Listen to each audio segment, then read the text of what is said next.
os voy a sugerir dos formas, dos maneras,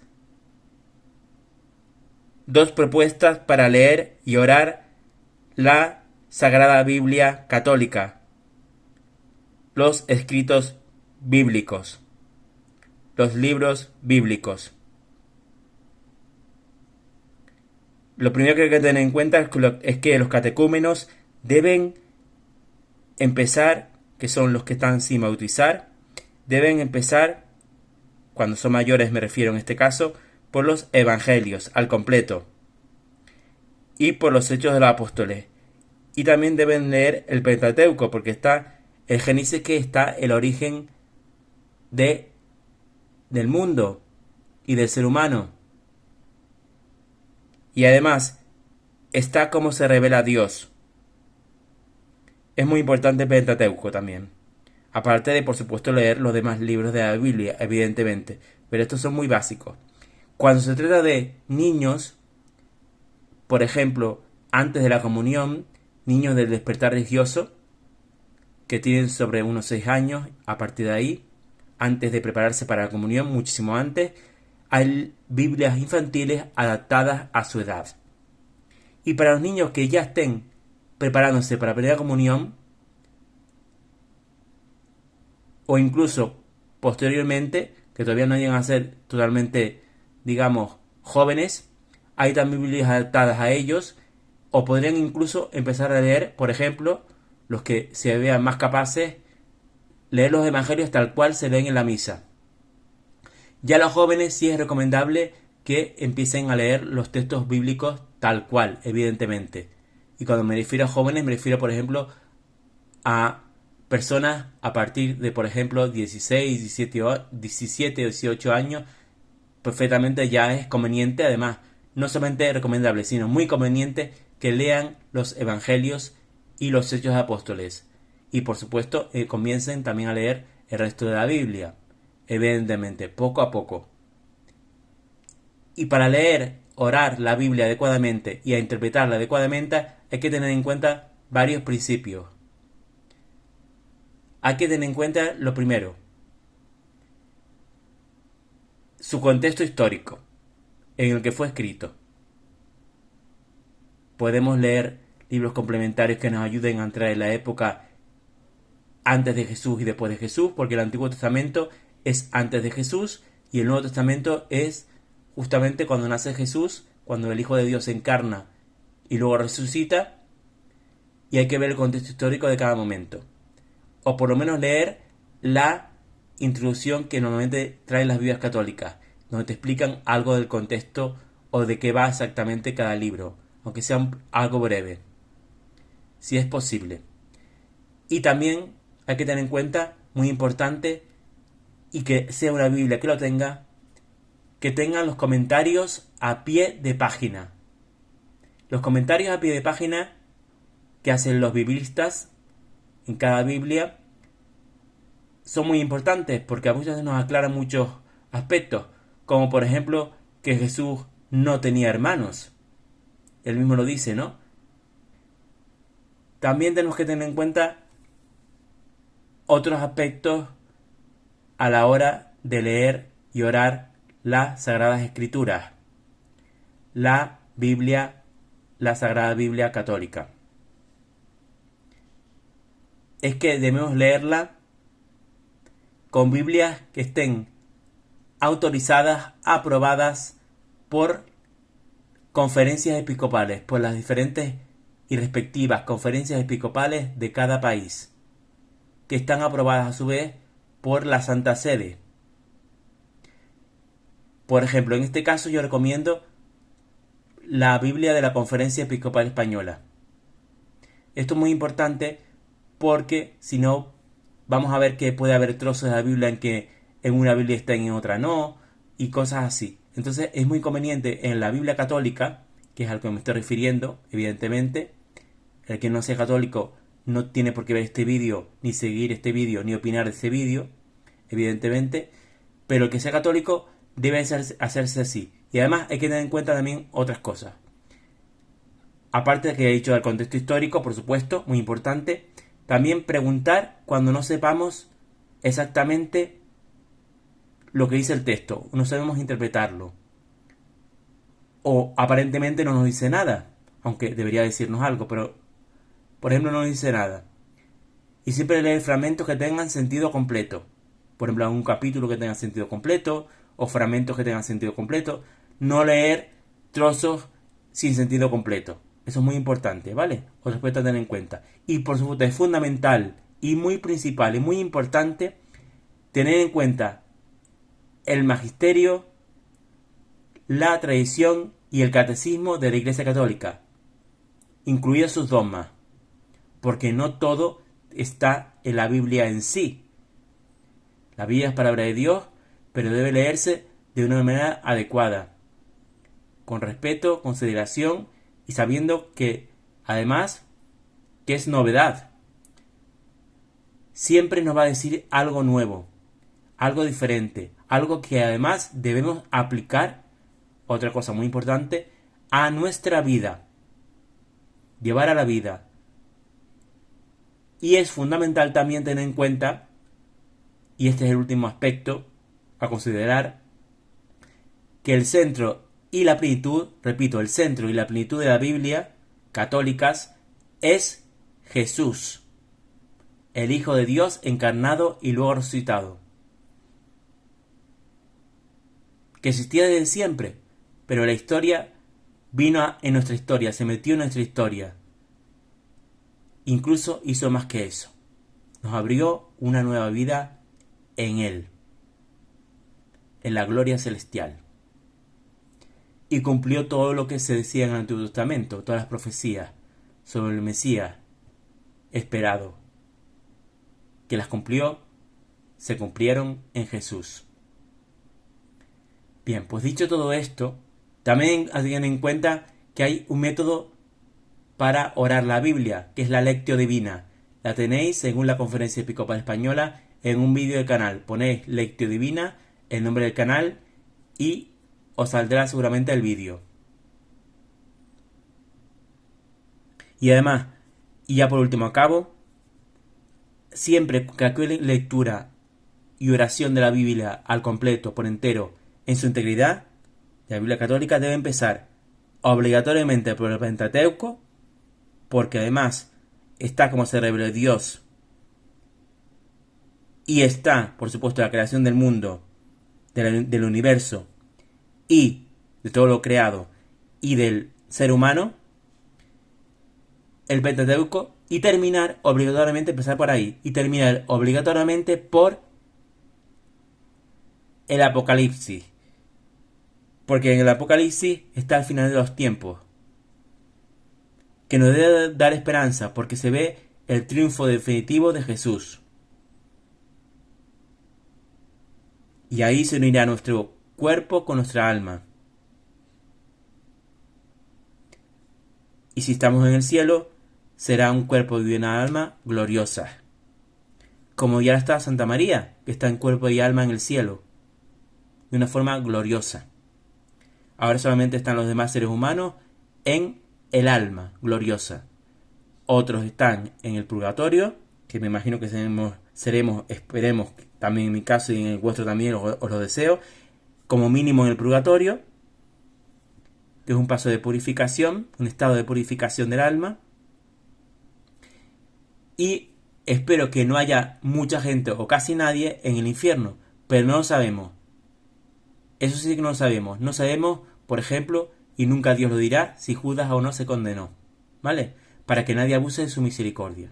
Es muy importante eso, empezar por el Pentateuco, siempre, en cualquier método de lectura, y más los que voy a proponer yo, que creo que son los mejores, o los más teológicamente correctos, y ya explicaré por qué. Y terminar por el fin de los tiempos, por el Apocalipsis, con la venida triunfante de Jesús. Pues bien, la Biblia se divide en el Antiguo Testamento y Nuevo Testamento. Biblia significa libros, porque la Biblia es un conjunto de libros sagrados para los cristianos, para los católicos, en este caso. Pues el primer método de lectura es leer la Biblia tal cual viene, en las Biblias católicas, que ya digo que tienen que ser aprobadas por las conferencias episcopales respectivas, que además las ratifica y las aprueba la Santa Sede. No podemos leer cualquier Biblia, evidentemente, que caiga a nuestras manos. Tenemos que confirmarlo.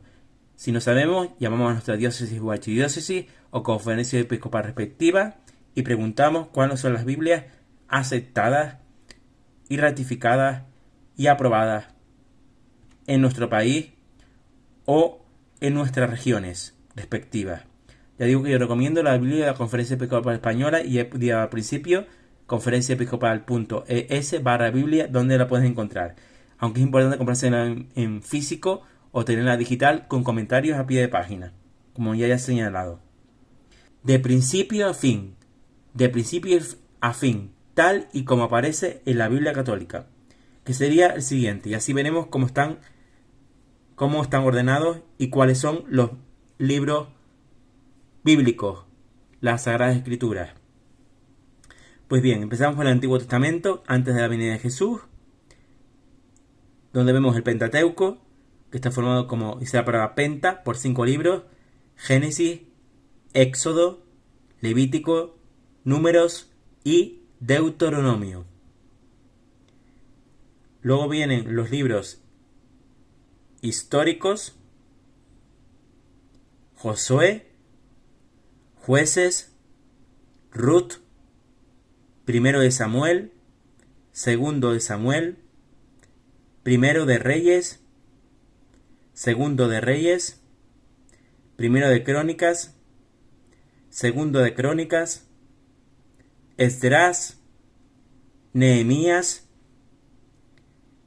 Tobías, Judith, Esther, Primero de Macabeos y Segundo de Macabeos. Luego vendrían los libros sapienciales y poéticos.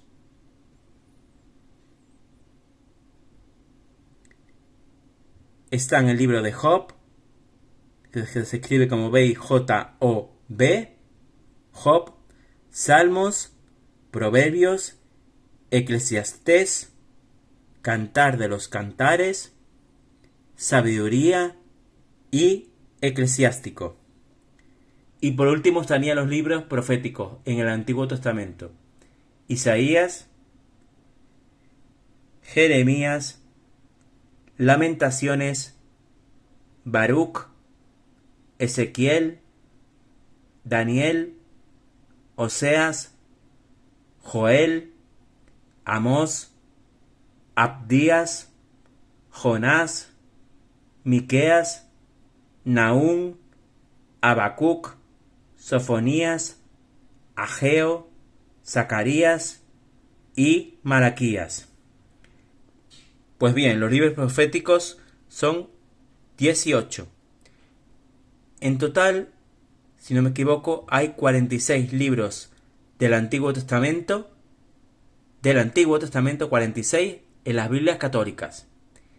Y 27, los que veremos ahora, en el Nuevo Testamento. 46 más 27 son 73 libros que forman parte de la Biblia católica. 73 son los libros canónicos, los libros que forman parte del canon bíblico en la Iglesia católica. Pues bien, el Nuevo Testamento comienza con los Evangelios, según San Mateo, según San Marcos, según San Lucas y según San Juan. Todo que se refiere concretamente a la vida pública, incluso antes de ser pública, el nacimiento y el anuncio del nacimiento del Hijo de Dios encarnado, y que luego resucitaría, abriéndonos a una vida nueva en Dios. Repito, según San Mateo, Evangelio según San Mateo, según San Marcos, según San Lucas y según San Juan. Luego, los Hechos de los Apóstoles, los comienzos de la vida de la Iglesia. Aparece también Pablo y su conversión. Luego está el Corpus Paulino, que se llama Corpus Paulino porque no todas las cartas las tuvo que haber escrito San Pablo. Algunas se le atribuyen, pero otras pudo haber sido perfectamente la escuela que estaba alrededor suya, discípulos suyos, quienes las escribieron. Así que no todas son de San Pablo. Por eso decimos Corpus Paulino, ¿vale? Aunque se diga tradicionalmente que son cartas de San Pablo. Tampoco pasa nada, pero lo más correcto es decir Corpus Paulino. Por ejemplo, la carta a los Corintios, la primera y segunda, por ejemplo, sí la escribió San Pablo. También hay que decir que el Corpus Paulino está formado por cartas, o de una forma más, digamos, más culta, epístolas. Pero cartas y epístolas vienen a ser lo mismo. Para nosotros de una forma práctica. Pues bien, el Corpus Paulino está formado por la carta a los romanos, primera carta a los corintios, segunda carta a los corintios, Gálatas, Efesios, Filipenses, Colosenses, primera carta de Tesalonicenses, segunda carta de Tesalonicenses, primera de Timoteo, segunda de Timoteo, Tito, Filemón y Hebreos. Luego vendría, según una clasificación bastante acertada, las cartas católicas. Las cartas católicas son las siguientes: Santiago, primera de Pedro y segunda de Pedro. Se refiere a San Pedro. Luego vendrían las tres cartas de San Juan. Primera carta de San Juan, segunda carta de San Juan y tercera carta de San Juan. Luego la de Judas. Y no se refiere en este caso a Judas Iscariote. Se refiere a otro Judas. Y terminaría, como ya he dicho, con el Apocalipsis. Esta es mi primera manera de leer, de orar la Biblia al completo por entero, de una forma íntegra. Esta segunda manera de leer la Biblia al completo sería la siguiente. Empezamos, como ya he dicho siempre, por el Pentateuco, por los 5 libros. Dejamos los libros históricos, ¿de acuerdo? Leemos el Pentateuco, dejamos los libros históricos. Leemos completos los libros sapienciales y poéticos, desde Job hasta Eclesiástico, todos completos. Y de los libros proféticos solamente vamos a leer los siguientes. Leemos a Miqueas, porque Miqueas dice dónde nacerá el Mesías esperado, en Belén. Leemos a Miqueas y leemos solamente también a Isaías y Jeremías. Repito, de los libros proféticos, en este segundo método de lectura, solamente leemos a Miqueas, a Isaías y Jeremías. Ya he explicado por qué leemos a Miqueas. Porque tiene, por ejemplo, esta profecía muy importante de dónde nacerá el Hijo de Dios, en Belén. Y luego, ¿por qué leemos Isaías y Jeremías solamente? Porque Isaías se lee mucho en el Adviento, además se refiere muchísimo al Mesías, a que luego será Jesús, el Hijo de Dios encarnado y resucitado, se refiere muchísimo a él. Y además Jeremías es nombrado también, por ejemplo, en el Evangelio según San Mateo. Y en todos estos libros se ven cómo se van cumpliendo las profecías del Mesías esperado, del Salvador esperado en Jesús, en el Hijo de Dios encarnado y resucitado. Por eso leemos a Miqueas, solamente a Jeremías e Isaías. Y nos iremos entonces al Nuevo Testamento. Leemos el Nuevo Testamento casi al completo, lo leemos así.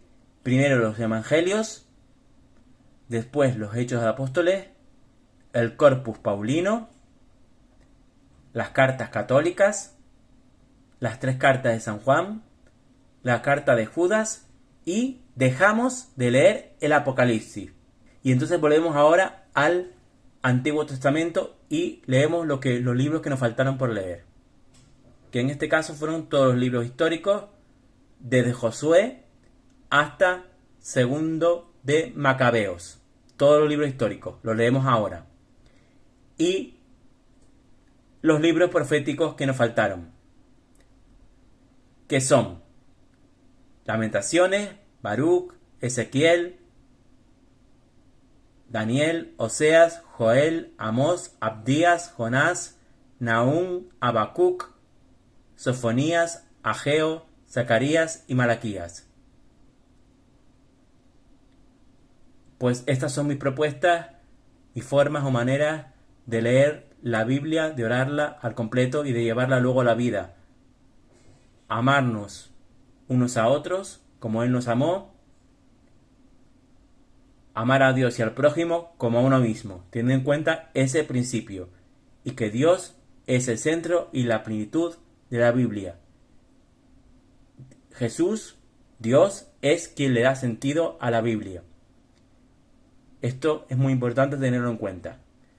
Pues nada, y de todas formas siempre recomendaré el primer método, que es de forma ordenada, tal y cual aparece en los libros en las Biblias católicas. Pero el segundo método tiene sentido teológico y lo acabo de explicar. Porque Isaías, Jeremías y Miqueas en este segundo método conectan directamente con el Evangelio, con todos los Evangelios, y también muy especialmente con el de Mateo, que es el primer Evangelio que encontramos en el Nuevo Testamento. Y vemos cómo las profecías del Mesías esperado se cumplen en Jesús.